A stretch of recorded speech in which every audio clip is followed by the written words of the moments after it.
Indore police अपराधियों पर निगाह रखने के लिए 19 करोड़ रुपए खर्च करने वाली है, लेकिन चंद रुपए का रुमाल पुलिस के इस सिस्टम में सेंध लगा सकता है।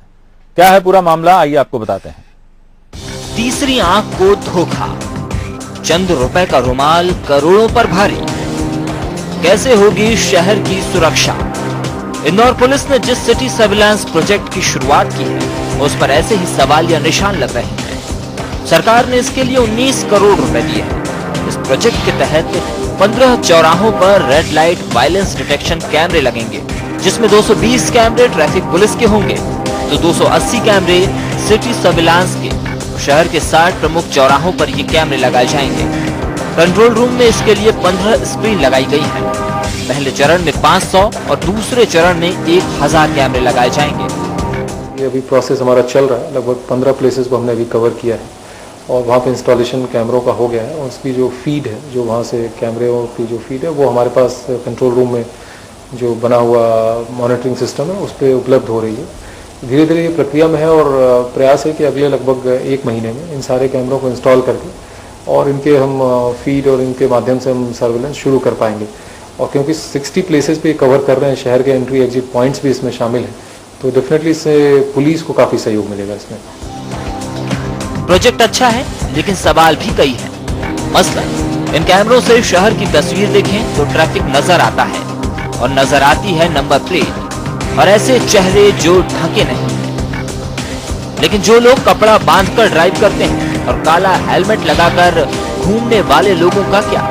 इन्हें तो कैमरा भी नहीं पहचान सकेगा। पूरी चेकिंग करनी पड़ेगी, आपको 4 व्हीलर भी रोकने पड़ेंगे। रात को भी मैंने कई बार नोटिस किया, रात को 2-2, 3-3 बजे भी सिर्फ और सिर्फ 2 व्हीलर को रोका जाता है। तो क्या अपराधी 2 व्हीलर से घूम रहा है? आप 4 व्हीलर भी चेक करिए, आगे पीछे उसकी डिग्गी खोलिए। डस्ट के नाम पर, धूल के नाम पर लोग रुमाल लगाकर निकलते हैं। अगर आप चेकिंग के लिए रोक रहे हो तो उसके डॉक्यूमेंट मत चेक करो, रस्म अदायगी मत करो, प्रॉपर आप उसका रुमाल उतरवाओ, उसका हेलमेट उतरवाओ, उसका हुलिया आप मैच करो। अगर आपके पास कोई संदिग्ध जो भी आपके अपराधियों की सूची है उसमें से उसको मैच करो, डेफिनेटली अपराधी पकड़ में आएंगे। ऐसे ही कुछ कार चालकों के साथ है। पिछली सीट पर बैठने वालों तक तीसरी आंख की नजर नहीं पहुंचती। इन सवालों के जवाब तो पुलिस अधिकारियों के पास भी नहीं है। और वो अगर चिन्हित होगा, उसकी गाड़ी चिन्हित होती है और क्या है कि वो लगातार कई जगहों पे चेक होगा, तो अगर एक जगह कोई वो संदेहास्पद गतिविधि करता है या संदेही के रूप में चिन्हित होता है तो उसकी जो हुलिया है या गाड़ी का मेक है, इसके आधार पर उसको आने वाले कई फर्दर पॉइंट पे हम चेक कर पाएंगे। तो ऐसा नहीं कि 1 पॉइंट है, जो कैमरेज की जो डेंसिटी बढ़ेगी इंस्टॉलेशन की, तो इस तरह की गतिविधियों को भी जो आप बता रहे हो कि संदेहियों को चिन्हित, जिनको नहीं किया जा सकता सामान्य रूप से, उनको चिन्हित किया जाकर उनकी संदेहास्पद गतिविधियों पर भी रोकथाम करने में मदद मिलेगी। पुलिस का प्रोजेक्ट अच्छा है, बशर्ते वो इन तमाम सवालों और दिक्कतों को दूर कर ले, वरना करोड़ों रुपए के प्रोजेक्ट पर 10 रुपए का रुमाल भारी पड़ जाएगा।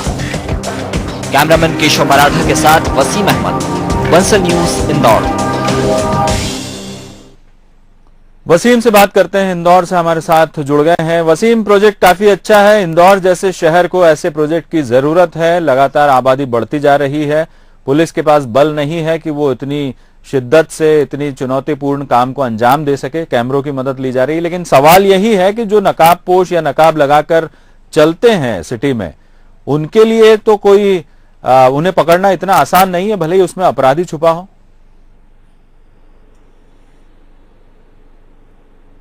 जी बिल्कुल विजय जी, लेकिन इसमें पूरे मामले में मैं एक रोशनी डालना चाहूंगा कि पहले भी चाहे दस्ती वाला इलाका हो या आदिवासी अंचल हो, जहां शाम होते ही लूट हो जाती थी, उस वक्त कैमरे नहीं होते थे, लेकिन फिर भी पुलिस अपराधियों तक पहुंच जाती थी और हालत ऐसे बदले कि अब इस तरह से लूट सड़कों पर नहीं होती है। इसकी एक खास वजह यह थी कि पुलिस की इच्छा शक्ति थी।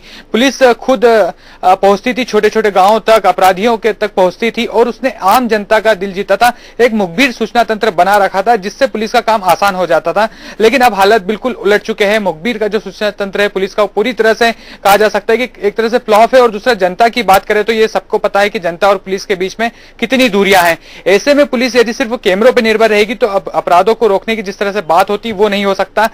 जरूरत होती है, जो आम लोग भी समझते हैं, कि सिर्फ 2 व्हीलर की चेकिंग की जाती है, 4 व्हीलर को छोड़ दिया जाता है। 2 व्हीलर में भी उन लोगों को छोड़ दिया जाता है जो नकाब पहन के घूम रहे हैं। असल में बात ये होना ये चाहिए, जो एक्टिविस्ट है, जो पूर्व पुलिस अधिकारी, वो भी ये कहते हैं कि कम से कम पुलिस को जहमत उठानी होगी चौराहा पर चेकिंग को कड़ी करने की। सिर्फ पुलिस जो कार्रवाई करती है वो महज चालानी कार्रवाई होती है, उसका कोई फर्क नहीं होता।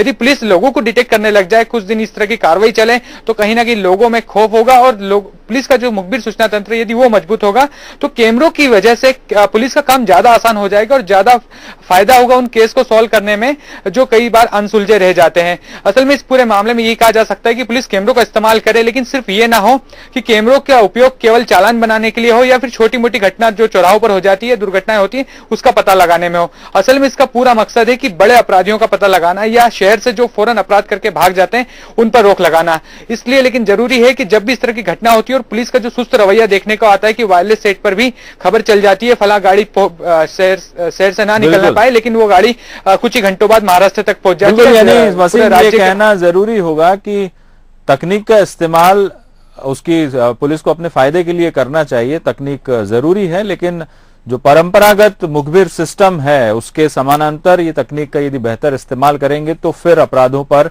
ज्यादा बेहतर तरीके से नियंत्रण हो सकेगा। बहुत बहुत शुक्रिया वसीम तमाम जानकारी के लिए। बहरहाल खास खबर में इतना ही। बंसल न्यूज पर खबरों का सिलसिला लगातार जारी है। नमस्कार।